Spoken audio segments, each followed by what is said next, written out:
Salut à tous, on se retrouve après un mois d'absence pour une nouvelle vidéo. Aujourd'hui on va parler du film Darkest Minds Rebellion qui est sorti mercredi 8 août.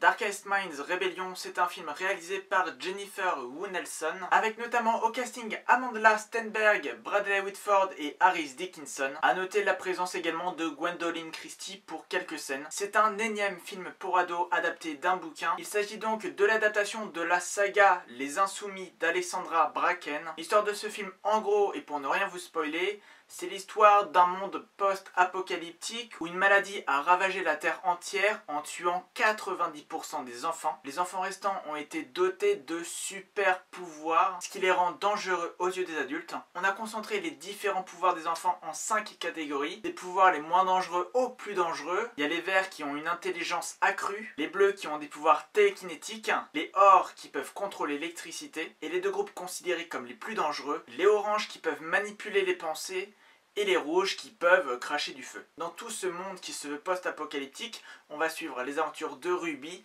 qui est une orange mais qui va se faire passer pour verte. On la suit pendant tout un périple où elle va rencontrer d'autres jeunes comme elle qui ont des pouvoirs, et ensemble ils vont essayer de trouver un refuge loin de tous les adultes qui sont devenus des menaces. Ce film est donc une énième adaptation de bouquin pour un public très ado, et c'est un film qui a des bons côtés, mais également des très mauvais. J'ai trouvé que le casting était plutôt pas mal, on sent une complicité entre les personnages, c'est très bien retransmis par les acteurs et ça fait plaisir à voir. Il y a de bonnes idées de mise en scène et de scénario à certains moments, mais ça peine à relever un niveau assez fouillis. L'idée de ce film et du bouquin est une bonne idée à la base. Cette histoire permet en sous-texte de faire confronter le monde des adultes au monde des enfants, mais c'est quelque chose qui dans le film n'est pas assez exploité. J'ai pas lu le bouquin donc je pourrais pas parler de l'adaptation en elle-même, mais pour un film, je trouve qu'il y a de très bonnes idées qui sont pas du tout exploitées. Je ne vais pas rentrer dans des détails très précis pour ne pas vous spoiler, mais il faut savoir qu'avec 1h45 de film, tout est très expéditif. Le film met un peu de temps à nous montrer la voie. On comprend assez rapidement qui sera le personnage principal, mais pour autant, malgré une narration qui est hyper présente, on comprend pas forcément bien tout le contexte qui englobe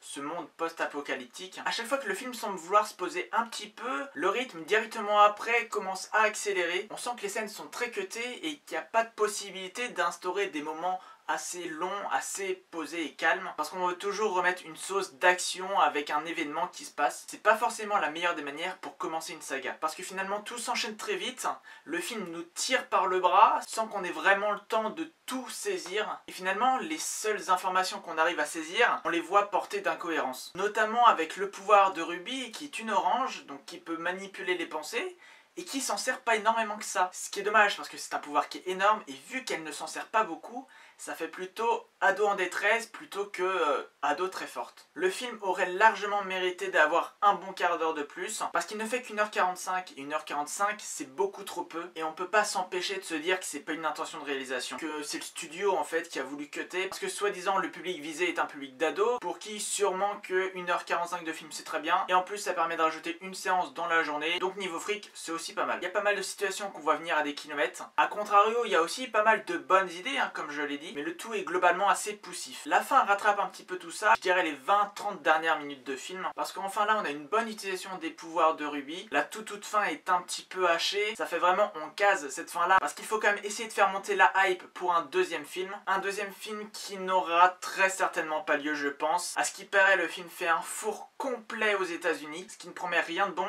et je pense que ça va faire un peu comme la 5e vague, on aura un film mais pas deux. En tout cas, malgré cette vidéo où il y a eu pas mal de reproches, c'est un film que je vous conseille de voir, où vous passerez un bon moment. Il faut pas en demander grand chose, c'est clairement pas le film de l'année et ce film là n'ira pas dans mon top 10. C'est un film qui, malgré un côté enfantin au premier abord, n'est pas vraiment enfantin. On voit quand même des gens qui meurent, on voit des gens qui brûlent. C'est pas forcément hyper édulcoré sans être trash non plus. Vous passerez un bon moment, d'autant plus que les sorties d'août sont pas ouf pour l'instant. Donc honnêtement, si vous avez déjà vu la plupart des nouvelles sorties, si vous avez déjà vu Mission Impossible et qu'il n'y a pas grand chose qui vous tente en ce moment au cinéma, vous pouvez vraiment aller voir Darkest Minds Rebellion, mais n'en attendez pas énormément parce que sinon vous serez déçus. Donc voilà pour cette critique du film Darkest Minds Rebellion, j'espère qu'elle vous aura plu. Si c'est le cas, n'hésitez pas à me le dire dans les commentaires, à liker également cette vidéo et surtout à vous abonner pour me soutenir. Les vacances touchent à leur fin donc on se retrouve très vite pour de nouvelles vidéos sur le cinéma. En attendant, vous le savez, portez-vous bien,